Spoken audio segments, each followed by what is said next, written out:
Funding for this program is provided by. Additional funding provided by this is a course about justice, and we begin with a story. Suppose you're the driver of a trolley car. And your trolley car is hurtling down the track at 60 miles an hour, and at the end of the track you notice 5 workers working on the track. You tried to stop but you can't, your brakes don't work. You feel desperate because you know that if you crash into these 5 workers they will all die. Let's assume you know that for sure. And so you feel helpless until you notice that there is off to the right a side track. At the end of that track there's one worker working on track. Your steering wheel works so you can turn the trolley car if you want to onto this side track, killing the one but sparing the 5. Here's our first question: what's the right thing to do? What would you do? Let's take a poll. How many would turn the trolley car onto the side track?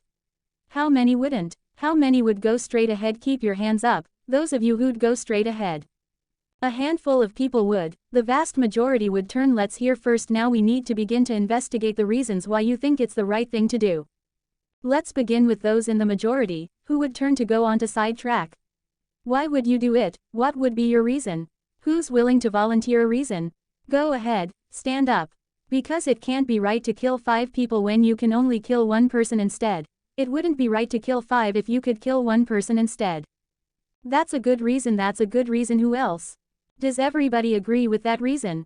Go ahead. Well, I was thinking it was the same reason. It was on 9/11. We regard the people who flew the plane into the Pennsylvania field as heroes because they chose to kill the people on the plane and not kill more people in big buildings.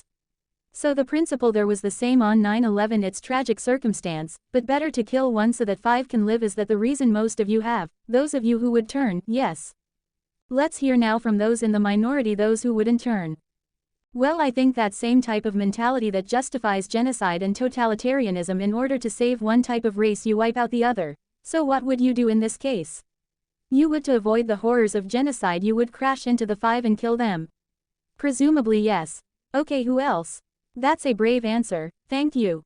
Let's consider another trolley car case and see whether those of you in the majority want to adhere to the principle. Better that 1 should die so that 5 should live. This time you're not the driver of the trolley car, you're an onlooker standing on a bridge overlooking a trolley car track, and down the track comes a trolley car. At the end of the track are 5 workers. The brakes don't work. The trolley car is about to careen into the 5 and kill them, and now you're not the driver. You really feel helpless until you notice standing next to you leaning over the bridge is a very fat man. And you could give him a shove. He would fall over the bridge onto the track right in the way of the trolley car. He would die, but he would spare the 5. Now, how many would push the fat man over the bridge? Raise your hand. How many wouldn't? Most people wouldn't. Here's the obvious question: what became of the principle better to save 5 lives even if it means sacrificing 1? What became of the principle that almost everyone endorsed in the first case? I need to hear from someone who was in the majority in both cases. As how do you explain the difference between the two? The second one, I guess, involves an active choice of pushing a person and down, which I guess that person himself would otherwise not have been involved in the situation at all, and so to choose on his behalf, I guess, to involve him in something that he otherwise would have. This escaped is, I guess, more than what you have in the first case, where the 3 parties, the driver and the 2 sets of workers, are already, I guess, in this situation. But the guy working, the one on the track off to the side, he didn't choose to sacrifice his life any more than the fat guy did he? That's true, but he was on the tracks. This guy was on the bridge. Go ahead, you can come back if you want. Alright, it's a hard question, but you did well, you did very well. It's a hard question. Who else can find a way of reconciling the reaction of the majority in these 2 cases? Yes, well, I guess in the first case where you have the 1 worker and the 5, it's a choice between those 2, and you have to make a certain choice, and people are going to die because of the trolley car. Not necessarily because of your direct actions. The trolley car is a runway thing, and you need to make in a split-second choice, whereas pushing the fat man over is an actual act of murder on your part. You have control over that, whereas you may not have control over the trolley car. So I think that it's a slightly different situation. Alright, who has a reply? Is that, who has a reply to that? No, that was good. Who has a way? Who wants to reply? Is that a way out of this? I don't think that's a very good reason, because you choose. Either way you have to choose who dies, because you either choose to turn and kill a person, which is an active conscious thought to turn, or you choose to push the fat man over, which is also an active conscious action. So either way you're making a choice. Do you want to reply? Well, I'm not really sure that that's the case. It just still seems kind of different. The act of actually pushing someone over onto the tracks and killing them, you are actually killing him yourself. You're pushing him with your own hands. You're pushing in. That's different than steering something that is going to cause death into another. You know it doesn't really sound right saying it now when I'm up here. No, that's good. What's your name? Andrew. Andrew, and let me ask you this question, Andrew. Suppose standing on the bridge next to the fat man, I didn't have to push him. Suppose he was standing over a trapdoor that I could open by turning a steering wheel like that, would you turn it? For some reason that still just seems more wrong. I mean, maybe if you just accidentally leaned into this steering wheel or something like that. Or say that the car is hurtling towards a switch that will drop the trap, then I could agree with that. Fair enough. It still seems wrong in a way that it doesn't seem wrong in the first case to turn, you say, and in another way, I mean in the first situation you're involved directly with the situation, in the second one you're an onlooker as well. So you have the choice of becoming involved or not by pushing the fat man. Let's forget for the moment about this case. That's good, but let's imagine a different case. This time you're doctor in an emergency room. And 6 patients come to you. They've been in a terrible trolley car wreck. 5 of them sustained moderate injuries. 1 is severely injured. You could spend all day caring for the 1 severely injured victim, but in that time the 5 would die, or you could look after the 5, restore them to health, but during that time the 1 severely injured person would die. How many would save the 5 now as the doctor? How many would save the 1? Very few people, just a handful of people. Same reason, I assume. 1 life versus 5. Now consider another doctor case. This time you're a transplant surgeon and you have 5 patients, each in desperate need of an organ transplant in order to survive. On needs a heart, 1 a lung, 1 a kidney, 1 a liver, and the 5th a pancreas. And you have no organ donors. You are about to see them die, and then it occurs to you that in the next room there's a healthy guy who came in for a checkup, and he is you like that, and he's taking a nap. You could go in very quietly. Yank out the 5 organs. That person would die, but you can save the 5.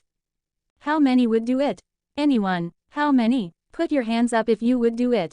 Anyone in the balcony? You would. Be careful, don't lean over too much. How many wouldn't? All right. What do you say? Speak up in the balcony, you who would yank out the organs. Why? I'd actually like to explore slightly alternate possibility of just taking the 1 of the 5 he needs an organ who dies first and using their 4 healthy organs to save the other 4. That's a pretty good idea. That's a great idea, except for the fact that you just wrecked the philosophical point. Let's step back from these stories and these arguments to notice a couple of things about the way the arguments have began to unfold. Certain moral principles have already begun to emerge from the discussions we've had, and let's consider what those moral principles look like. The first moral principle that emerged from the discussion said that the right thing to do, the moral thing to do, depends on the consequences that will result from your action at the end of the day. Better that 5 should live even if 1 must die. That's an example of consequentialist moral reasoning. Consequentialist moral reasoning locates morality in the consequences of an act, in the state of the world that will result from the thing you do. But then we went a little further. We considered those other cases, and people weren't so sure about consequentialist moral reasoning when people hesitated to push the fat man over the bridge or to yank out the organs of the innocent patient. People gestured towards reasons having to do with the intrinsic quality of the act itself. Consequences be what they may. People were reluctant. People thought it was just wrong, categorically wrong, to kill a person, an innocent person, even for the sake of saving 5 lives. At least these people thought that in the second version of each story we reconsidered. So this points a second categorical way of thinking about moral reasoning. Categorical moral reasoning locates morality in certain absolute moral requirements, in certain categorical duties and rights regardless of the consequences. We're going to explore in the days and weeks to come the contrast between consequentialist and categorical moral principles. The most influential example of consequential moral reasoning is utilitarianism, a doctrine invented by Jeremy Bentham, the 18th century English political philosopher. The most important philosopher of categorical moral reasoning is the 18th century German philosopher Immanuel Kant. So we will look at those 2 different modes of moral reasoning, assess them, and also consider others. If you look at the syllabus, you'll notice that we read a number of great and famous books. Books by Aristotle, John Locke, Immanuel Kant, John Stuart Mill, and others. You'll notice too from the syllabus that we don't only read these books, we also all take up contemporary political and legal controversies that raise philosophical questions. We will debate equality and inequality, affirmative action, free speech versus hate speech, same-sex marriage, military conscription, a range of practical questions. Why not just to enliven these abstract and distant books, but to make clear, to bring out what's at stake in our everyday lives, including our political lives, for philosophy. So we will read these books and we will debate these issues, and we'll see how each informs and illuminates the other. This may sound appealing enough, but here I have to issue a warning. And the warning is this: to read these books in this way, as an exercise in self-knowledge, to read them in this way carries certain risks that are both personal and political, risks that every student of political philosophy have known. These risks spring from that fact that philosophy teaches us and unsettles us by confronting us with what we already know. There's an irony: the difficulty of this course consists in the fact that it teaches what you already know. It works by taking what we know from familiar unquestioned settings and making it strange. That's how those examples worked the hypotheticals with which we began, with their mix of playfulness and sobriety. It's also how these philosophical books work. Philosophy estranges us from the familiar not by supplying new information but by inviting and provoking a new way of seeing. But, and here's the risk, once the familiar turns strange, it's never quite the same again. Self-knowledge is like lost innocence: however unsettling you find it, it can never be unthought or unknown. What makes this enterprise difficult but also riveting is that moral and political philosophy is a story, and you don't know where this story will lead, but what you do know is that the story is about you. Those are the personal risks. Now what of the political risks? One way of introducing a course like this would be to promise you that by reading these books and debating these issues you will become a better, more responsible citizen. You will examine the presuppositions of public policy, you will hone your political judgment, you'll become a more effective participant in public affairs. But this would be a partial and misleading promise. Political philosophy for the most part hasn't worked that way. You have to allow for the possibility that political philosophy may make you a worse citizen rather than a better one, or at least a worse citizen before it makes you a better one, and that's because philosophy is a distancing, even debilitating activity. And you see this going back to Socrates. There's a dialogue, The Gorgias, in which one of Socrates' friends, Callicles, tries to talk him out of philosophizing.